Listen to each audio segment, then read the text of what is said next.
Hello one and all, this is video number 87 of my vlogging journey.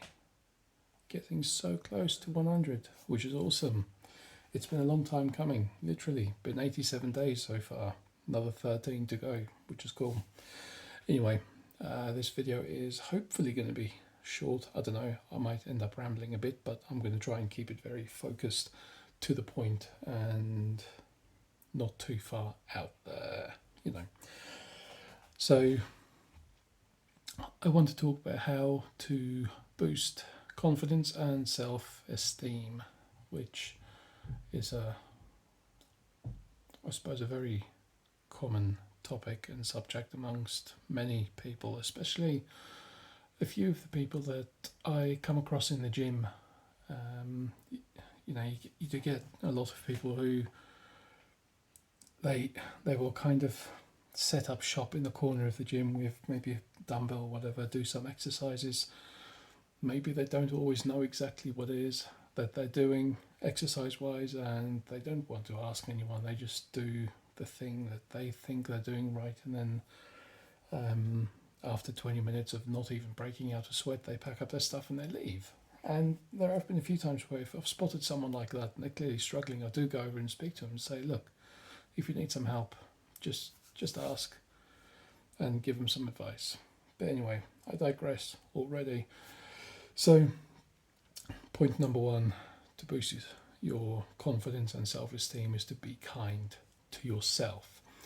A good way to be kind to yourself is practicing affirmations, or reciting or repeating affirmations by telling yourself you can, have, do, or achieve whatever it is that you want to do, have, or achieve. And the number of times you recite an affirmation is debatable. I've seen reference in some books to at least 50 times a day, others saying 100 to 200 times a day, others saying, just as many times as you can within the space of 10 minutes. Not to like blast through it like some tongue twisting rapper. I just mean reading your affirmation to yourself, whether it be in your head, out loud, pardon me, at a normal pace, at a pace where you have confidence in your voice in reciting it, and then you take a little 2 or 3 second pause in between repetitions, and then you carry on. Just repeat your affirmations, and that's something that it's so easy to do. Anyone can do it, and you don't even have to go and think of your own affirmations or create your own. You can literally, there are books full of them, and it's not like, oh, some only work for some people. It's a case of your body starts reacting to what your mind believes, and your mind believes what you tell it to believe. Simple as that. Well, I say simple as that. It's a complicated process, and it takes time and effort. It doesn't happen overnight, definitely not. But hey, you've got nothing to lose. Point number 2 is to recognize your strengths. This is something I've mentioned before. When you recognize your strengths, you're technically already affirming to yourself what it is that you are good at. And if you go and list everything out that you're good at, and you remind yourself on a daily basis of everything that you're good at, you will naturally become better at those things, because you will essentially start practicing them more. You will become more aware of the fact that you are good at certain things, and you will make it known to other people. So your skills will get called upon, and naturally you just become more confident for that, because you become as the person known as A, B, or C, or whatever. So, and when other people call on you for certain things, that's a massive self-esteem booster, because then you become the dependent one for certain things, and that just feels great. So yeah, recognize your strengths, list them out. Simple. Point number 3 is to set goals. So, whoops, knocking things over here.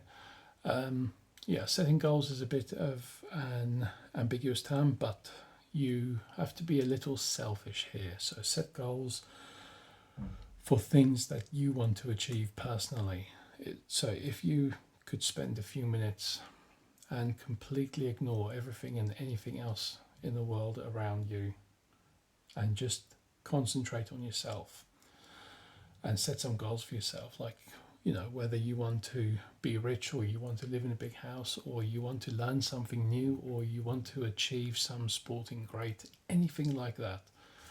Like I say, be selfish, list down your goals and start working on them. Because I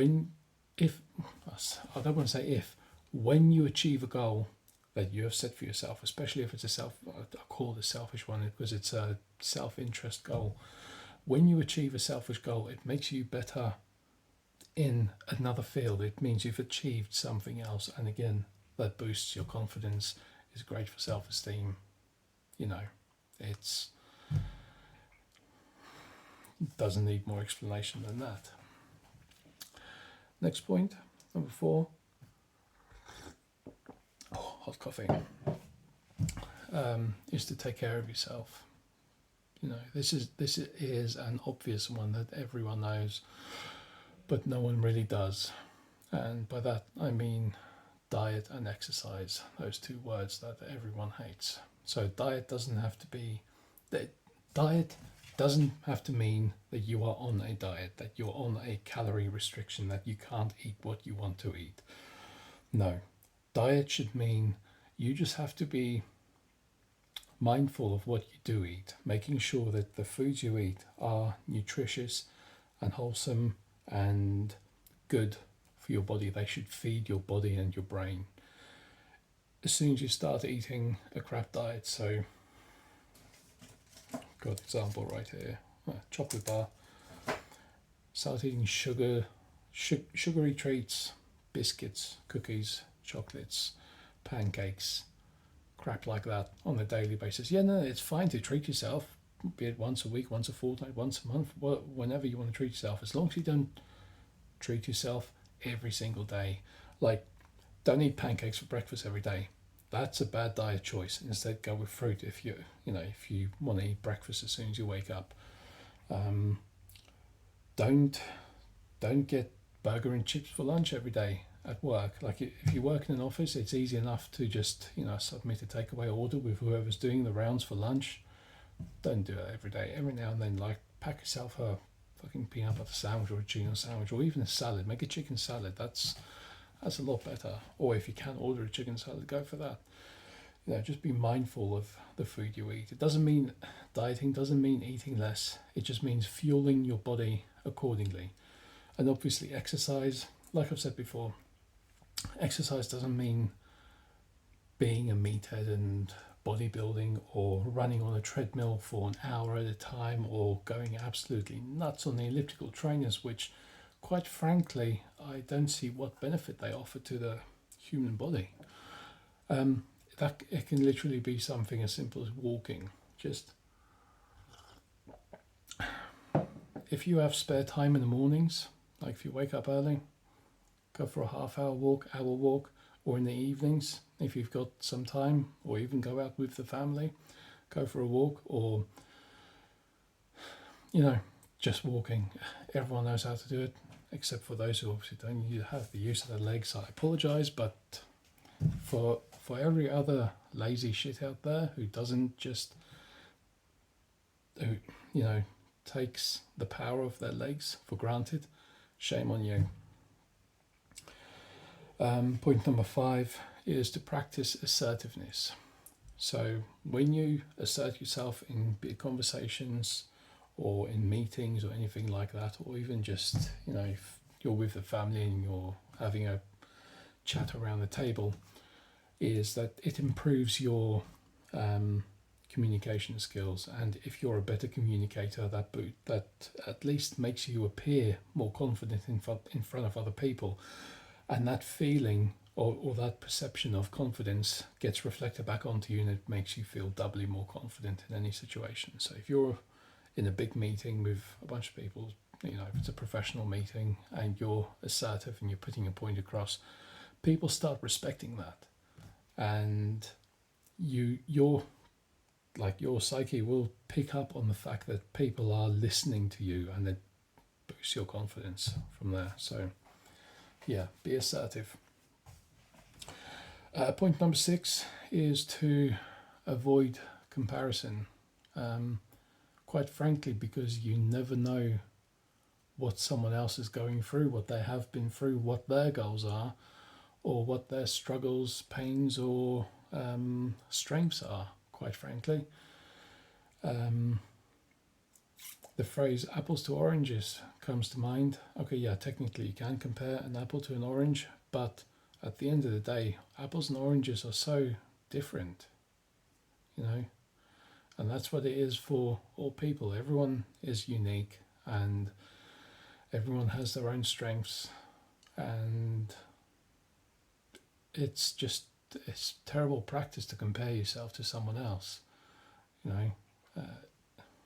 Don't do it, because all that's going to do is lower your self-esteem, because you're thinking, like, let's say you're in a corporate job and you've been there 4 or 5 years and you still haven't got the promotion that you wanted to, like whatever position may be available. Some newbie who's been there a year has suddenly got a promotion to a position higher than you. Now, most people would think, oh, well, he's an arsehole. He's probably screwed his way to the top, or whatever the case may be. The thing is, you don't know how, until you've looked at the work they've put in, the effort they've put in, the hours they've put in.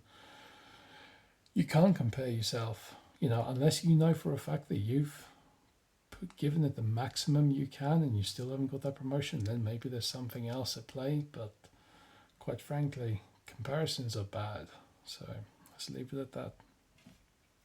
Point number 7 is to practice gratitude. This could be being grateful for possessions or otherwise.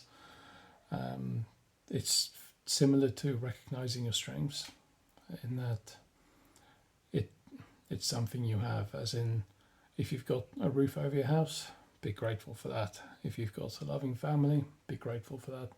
And the thing is, you have to list out everything that you're grateful to have in your life.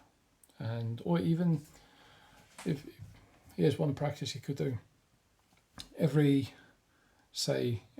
morning when you wake up, or just before you go to bed, you get a notepad on your phone, or pen and paper, and you write down just 3 things that you're grateful for to have in life, or 3 things that you're grateful for having achieved that day, or what could be happening the next day or the day after.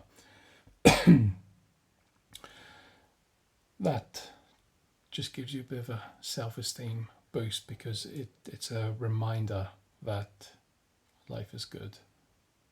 Unless you don't have anything, in which case,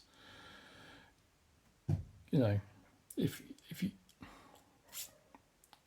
you can never have nothing unless you don't wake up in the morning. So if you woke up this morning and you're breathing, well, there are 2 things right there. So let's leave that at that. And then point number 8 is to give yourself a little me time, or you time, basically. Go and have fun. Treat yourself. Take yourself out for a meal. If you want to go to a trampoline park, take yourself to a trampoline park. If you want to go shopping in Oxford Street or whatever, then go shopping. Obviously, don't make a habit of spending lots of money and spending time away from life, because soon you'll find that you're broke and probably going to get kicked out to the curb or whatever. But every now and then you have to just go and treat yourself and concentrate on just you, because I've seen it before where people are spending so much, or people spend so much time concentrating all their efforts on pleasing other people and giving to other people, that they never concentrate on themselves, and then they're always run down and they're always sad. And I say sad, they're always, in a downer mood, and there's just no telling them to go and take some me time. They don't understand it. So you just have to get that into your head. You have to focus on yourself every now and then, because eventually it's going to get to the point where you are so concentrated on serving other people that you will become useless at doing all of that, because you're not going to have a reason to want to go and do anything anymore. So, treat yourself. Like, what's his name? Tom from Parks and Recreation. Treat yourself. Anyway, that's been video 87. I think I've covered enough there as far as boosting confidence and self-esteem goes. A few of these I can definitely vouch for working for boosting confidence, especially when it comes to larger crowds of people, and hell, even just walking around town. One thing that I like to practice a lot is, even if I don't know where I'm going, like if I'm walking somewhere, even if I don't know where I'm walking, I walk with purpose, because it just makes you look powerful, like you're going somewhere. Like, people look at you and think, oh, he knows where he's going, he knows what he's after, he knows what he's doing. They don't know what I'm up to. Shit, I could just be walking in circles. But if you walk with purpose, people respect that. Righto, I'm going to go now. Till tomorrow. Hope you have a great day and a great weekend ahead. We have the long weekend coming up. Extra long weekend for me. I wasn't working today, so yeah, cool. I will see you tomorrow. Bye.